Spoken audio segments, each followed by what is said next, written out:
শিয়ারা মুসলমান কিনা, শিয়াদের জানাজা পড়া জায়েজ কিনা, এই প্রশ্ন করেছেন একজন। এই প্রশ্নটা সম্প্রতি সামনে এসেছে। ইরানের সর্বোচ্চ ধর্মীয় নেতা যিনি শহীদ হয়েছেন কিছুদিন আগে, তার জানাজাকে সামনে রেখে বিভিন্ন দেশের মানুষ তার জানাজা আদায় করতে গেছে। এই কারণে অনেকেরই মনে হচ্ছে যে তারা সবাই মিলে কোনো অবৈধ নাজায়েজ কাজ করছেন কিনা, যেহেতু শিয়াদেরকে কাফের বলার একটা প্রচলন আমরা দেখতে পাই। আমাদের দেশের কিছু আলেমরা তাদেরকে সরাসরি কাফের বলে দেন। মূলত শিয়াদেরকে সরাসরি কাফের বলে দেওয়া, তাদেরকে অমুসলিম গণ্য করা, তাদেরকে মুসলিম উম্মার মধ্যে সামিল না করা, এটা গ্রহণযোগ্য না। এই কারণে ওনাদের যারা তাদেরকে কাফের বলে আরাম পান বা খুব খুশি হন, তাদের সম্প্রদায়ের অন্যান্য দেশের আলেমরাও কিন্তু জানাজা পড়তে গেছেন। এবং আমরা জানি শিয়ারা কিন্তু নিয়মিত হজ করেন। তাদেরকে অমুসলিম হলে, যদি যারা শিয়াদের ব্যাপারে বেশি খড়গহস্ত, তাদের তারা যাদের অনুসরণ করেন, তারাই তো সৌদি আরবের শাসন ক্ষমতায় আছেন, তো তাদের কাছে যদি তারা ক্লিয়ারলি অমুসলিম হতেন, তাহলে তাদেরকে হজ করতে দেওয়ারও কিন্তু কারণ ছিল না। কিন্তু তাদেরকে, ইরানিদেরকে হজ করতে দেওয়া হয়, ওমরা করতে দেওয়া হয়, তারা নিয়মিতই হজ ওমরায় আসেন। এবং এই হামলাটা যখন শুরু হয়, তখনও ইরানিরা হজে ওমরায় ছিলেন। এবং আমি তখন দেখেছিলাম যে সৌদি আরবের মন্ত্রী তাদেরকে বিশেষভাবে দেখতে গেছেন। তারা যে আটকা পড়েছেন, তাদের কোনো অমূল্যায়ন হচ্ছে কি না, তারা কোনো অসুবিধে আছেন কি না, এটা দেখতে বিশেষভাবে তাদের যত্ন আত্তি করছেন। এবং এটা দেখে আমার বেশ ভালোই লেগেছে।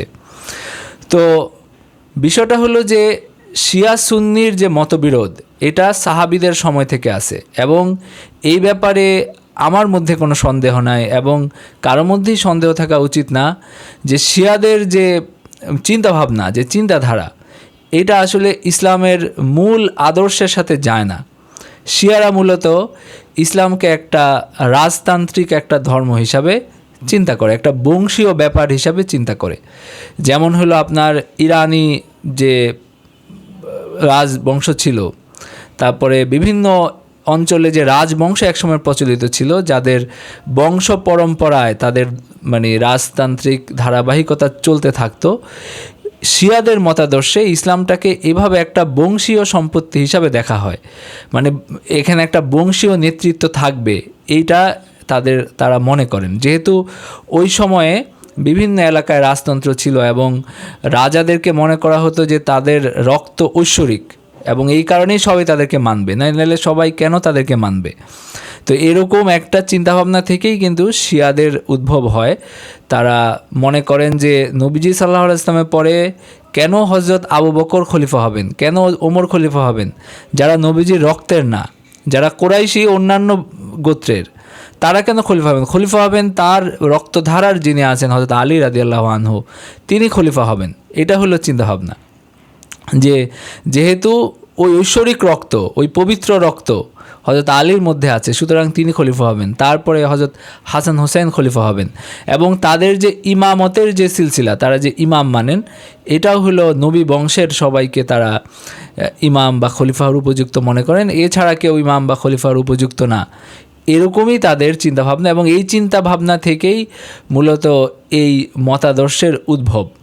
কিন্তু আল্লাহ তাআলা পবিত্র কোরআনে খুব স্পষ্টভাবে বলেছেন যে আমি তোমাদেরকে বিভিন্ন গোত্রে ভাগ করেছি, তোমরা সবাই এক পুরুষ এক নারীর সন্তান, এবং আমার কাছে সেই বেশি মর্যাদাবান যে বেশি তাকওয়ার অধিকার, বেশি তাকওয়ার অর্জন করতে পারবে।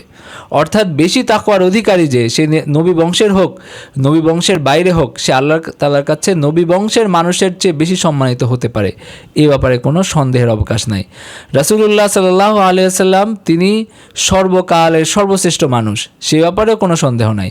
কিন্তু রাসূলুল্লাহ সাল্লাল্লাহু আলাইহি ওয়াসাল্লামের পরে সর্বশ্রেষ্ঠ মানুষ হলেন আমাদের আহলে সুন্নাত ওয়াল জামাতের মত হলো আবু বকর রাদিয়াল্লাহু আনহু, ওমর রাদিয়াল্লাহু আনহু, হযরত আলীর স্তর আরও পরে আসে।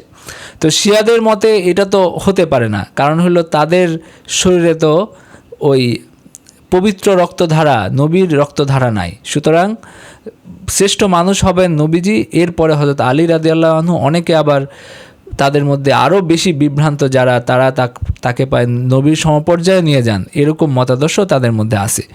তো এখন তাদেরকে ইসলাম অথবা কুফরের মধ্যে যদি ভাগ করতে হয়, তখন আবার আমাদের সাবধানতা অবলম্বন করতে হবে। আমি প্রথম বললাম যে তাদের যে ভ্রান্তি এই ব্যাপারে কোনো সন্দেহ নাই, কিন্তু ঈমান এবং কুফরের ব্যাপার যখন আসে তখন আমরা শুধু তাকেই কাফের বলতে পারি যার মধ্যে খুব স্পষ্টভাবে কুফরি বিশ্বাস আছে। শিয়াদের মধ্যে ব্যাপকভাবে, মানে শিয়াদের সব অংশের মধ্যে এমন কোনো কুফরি বিশ্বাস নাই যে কারণে তাদেরকে কাফের বলা যায়। কিছু কিছু মানুষের মধ্যে আছে, শিয়াদের মধ্যে খুব উগ্রপন্থী কিছু মানুষ আছে যারা কোরআনকে বানোয়াট বলে, সাহাবীদের সরাসরি গালাগালি করে, এবং হলো যারা আম্মাজান আয়েশা রাদিয়াল্লাহু আনহার ব্যাপারেও খুব আপত্তিকর কথাবার্তা বলে, এদেরকে আমরা কাফের বলতে পারি। কিন্তু এইটা কিন্তু ব্যাপকভাবে শিয়াদের সবার মতামত বা সবার হলো অবস্থান না, এটা আমাদের বুঝতে হবে। বিশেষ করে আলী খামেনি, যিনি শাহাদাত বরণ করলেন কিছুদিন আগে, তার এই ব্যাপারে খুব স্পষ্ট অবস্থান ছিল। এক সময় যখন অন্য কোনো শিয়া কট্টরপন্থী ইমাম হযরত আয়েশা ব্যাপারে বাজে কথা বলেছেন, সাহাবায়ে কেরামের ব্যাপারে বাজে কথা বলেছেন, তখন তিনি প্রতিবাদ করেছেন এবং এই ব্যাপারে ফতোয়া দিয়েছেন। তার ফতোয়া আমি শেয়ার করেছিলাম কিছুদিন আগে। এই ব্যাপারে তার ফতোয়া আছে যে আয়েশা রাদিয়াল্লাহু আনহু এবং সাহাবায়ে কেরামকে সমালোচনা করা এটা কোনোভাবেই গ্রহণযোগ্য না। তো সুতরাং তিনি একজন মুসলিম মানুষ ছিলেন, এই ব্যাপারে অন্তত আমার সন্দেহ নাই তার ফতোয়াগুলো দেখার পরে। শিয়াদের অন্যান্যদের ব্যাপারেও আমাদেরকে এভাবেই বিচার করতে হবে যে তাদের মধ্যে কোনো কুফরি চিন্তাভাবনা, যেগুলো কিছু কিছু মানুষের মধ্যে আছে। কিছু মানুষ আছে যারা হযরত আলীকে খোদার পর্যায়ে মনে করে, নবীর পর্যায়ে মনে করে, এরকম বিশ্বাস থাকলে তো অবশ্যই সে কাফের হবে। কিন্তু কাউকে কাফের বলার আগে আমাদের এই বিষয়টা নিশ্চিত হতে হবে যে তার মধ্যে এরকম কোনো বিশ্বাস আছে। তো সুতরাং আমরা ব্যাপকভাবে শিয়াদেরকে কাফের বলি না। বিশেষ করে যার জানাজা সবাই পড়তে গেছেন তিনি কাফের ছিলেন না।